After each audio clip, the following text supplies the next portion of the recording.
pat labāk atrodamies Eko Baltija šķirošanas centrā Rīgā Getliņa ielā, cehā, kur notiek jau sašķiroto atkritumu tālāk šķirošana. Kas tad īsti ar šiem atkritumiem notiek?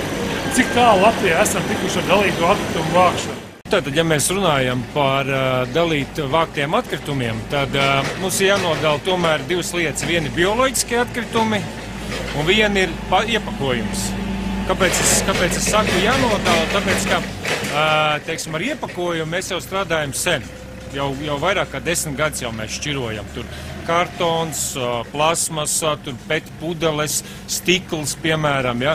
To mēs daudz maz mākam šķirot. Un ja mēs skatāmies tīru statistiskajiem datiem, tad pēdējie dati rāda, ka aptuveni 79, būt precīzi 79% iedzīvotāji uzskata, ka viņi šķiro materiālu. Ja? Un tur tomēr diezgan ilgs laiks ir pagājis, un es domāju, ka mēs mākam šķirot. Protams, ka ja mēs skatāmies arī šeit pie mums šķirošanas rūpnīcā, tad mēs redzam, ka no kopējiem šķirotajiem atkritumiem aptuveni 20–25% ir tādi, kas neatbilst tai kvalitātei, kādam vajadzētu būt. Tur, piemēram, ir bio piemaisījumi, ja? Tur ir kaut kādi šķidrumi salieti iekšā, kaut kāds tur tekstils vecs ielikts iekšā, ja? Un tad tādu tipu materiālu mēs savukārt speciāli sagatavojam un sūtam uz reģenerāciju, tautā vienkāršāk teikt uz dedzināšanu, ja, kur principā tā ir reģenerācija, kur zem konkrētiem, teiksim, kvalitātes nosacījumiem tas materiāls tiek dedzināts un tiek izmantots švenku rūpnīcā, kur, teiksim, cementu ražo. Ja mēs savukārt runājam par bioloģiskiem atkritumiem, tad te mēs esam bērnu autiņos, jo bioloģiskos atkritumus mēs Latvijā ļoti maz šķirojam, ja. Mēs Rīgā mēģinam šo te ieviest jau vairākus gadus, bet, teiksim tā, lai bioloģiskos atkritumus šķirot, ir nepieciešams divas svarīgas lietas. Viena ir infrastruktūra, tātad materiāla gan savākšana, gan nodošana tālāk uz pareizu pārstrādi, un otra lieta, motivējušais faktors, vienmēr ir finansējums.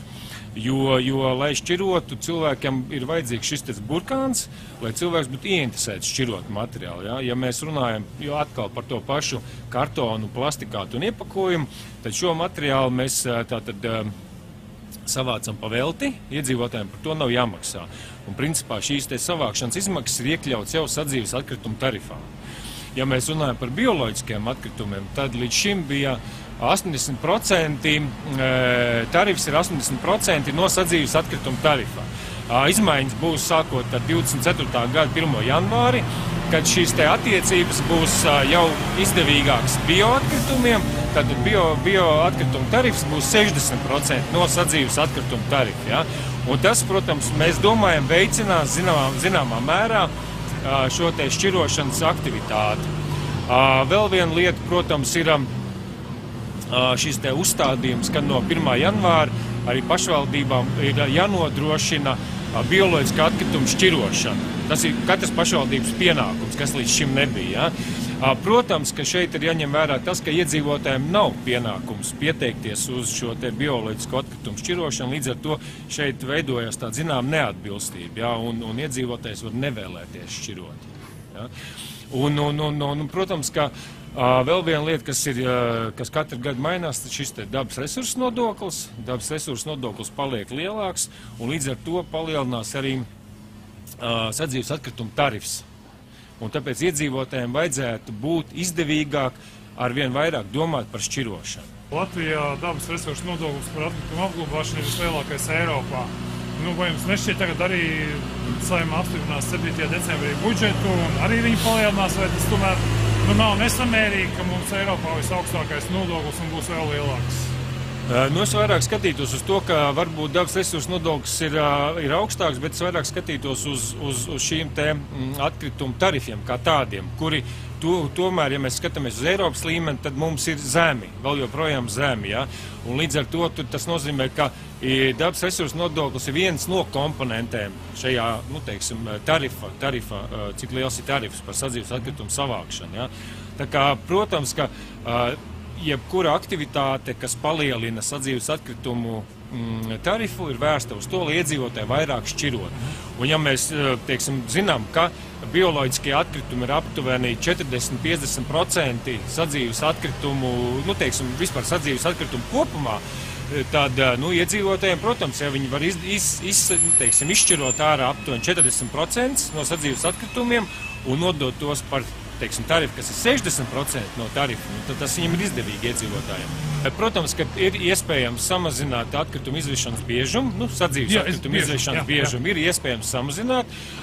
To var samazināt gan privātmāju, teiksim, īpašnieki, kas ir kā mājsaimniecības, kas paši piesaka šos te, kur slēdz rēķins ar apsaimniekošanas operatoriem. Ja tas ir daudz dzīvokļu nams, tad to dara nama apsaimniekotājs. Un attiecīgi arī, protams, ka nama apsaimniekotājs arī ir ieinteresēts, ka, lai nav tā, ka tukši konteineri tiek izvesti. Ja? Tas nozīmē, ja samazinās atkrituma apjoms, tad var samazināt arī šo te izvešanas biežumu. Ja? Tas, ko mēs redzam, tas ir šogad principā ir samazinājušies, sadzīves atkritumi ir samazinājušies, aptuveni par kādiem 5% ir samazinājušies. Mēs gan arī nevaram tā teikt, ka ir stipri palielinājušies šķirotie atkritumi. Tas visdrīzāk liecina arī par to, ka vienkārši patēriņš samazinājies kā tāds. Bet runājot par bioloģiskiem atkritumiem, šobrīd vēl ir grūti spriest. Es domāju, ka mums ir vajadzīgs kāds gads, ko mēs varētu pastrādāt ar bioloģiskiem atkritumiem, tad mēs arī varētu redzēt, kā samazinās sadzīves atkrituma apjoms. Protams, ka es domāju, ka šajā brīdī mums vajadzētu tomēr koncentrēties runāt vairāk par bioloģiskiem atkritumiem, jo par parasto šķirotiem atkritumiem mēs, es domāju, daudz maz esam informēti, mēs tā kā gribam, mēs varam un mēs to daram. Tad runājot par bioloģiskiem atkritumiem, tad teiksim, tas ieteikums varētu būt tāds, ka, ja mēs nodalām dārza bioloģiskos atkritumus un virtuves bioloģiskos atkritumus, ja, tad dārza bioloģiskajos atkritumos nedrīkst likt tūvis klāt. Un, ja ir iespējams, tad, protams, ka vajag veidot savus kompostu kaudzes. Tas ir vislabākais ieteikums, jo tad nevajag materiālu vadāt no vienas vietas uz otru vietu, tiek sagatavots komposts un turpatās, tiek izmantots dārzā, tas ir vislabākais. Ja mēs savukārt runājam arī par šiem te virtuves bioloģiskiem atkritumiem, ja, tad vajag skatīties, ja tie ir virtuves bioloģiski atkritumi, tur nevajadzētu jebkādu sadzīvu maisīt klāt, jo bieži vien gadās tā, ka mums, piemēram, ir smuki, nošķirot bioloģiski atkritumi, un jau gadījumā kāds no daudz dzīvokļu nama. Tas ir biežāk notiek daudz dzīvokļu namos, piegāž kaut ko no sadzīves klāt, tad viņš izbojā visus bioloģiskos atkritumus, ja, un to nevajadzētu darīt. Man sauc Haralds Lūsis. Strādāju Eko Baltija vide, jau 5 gadi pilni. No paša sākuma esmu šķiroto atkritumu transporta līdzekļa vadītājs. Esmu redzējis pietiekami daudz, kā cilvēki šķiro un kā nešķiro. Mans personīgais viedoklis tāds, ka, pēdējos gados tie cilvēki paliek nedaudz apzinīgāki. Sāk tā kā šķirot labāk, bet, es cilvēks iedalītu 3 grupās. Pirmā grupa varētu būt tāda, kas apzinīgi reāli arī šķiro. Otrā grupa būtu,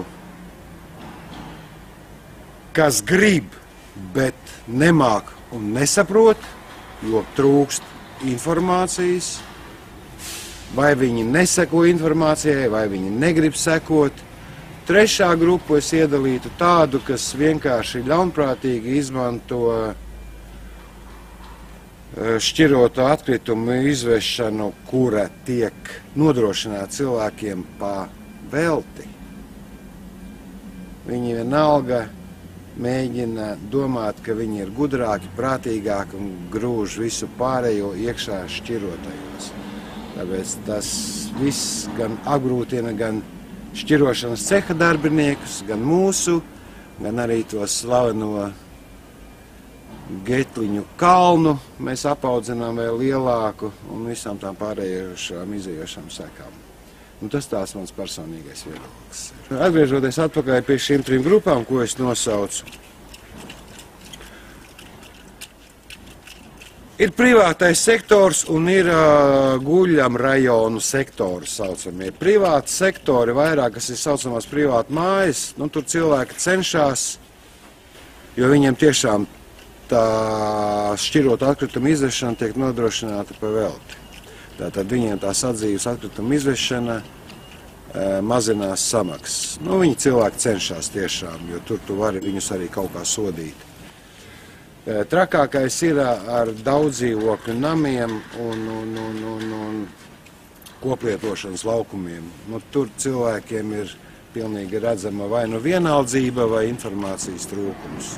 Manā skatījumā ir tā, ka cilvēkiem vienalga pietrūkst tā informatīvā plūsma, informatīvā kaut kāda informācija par to, kas ir kas un kā ir jāšķiro pareizi.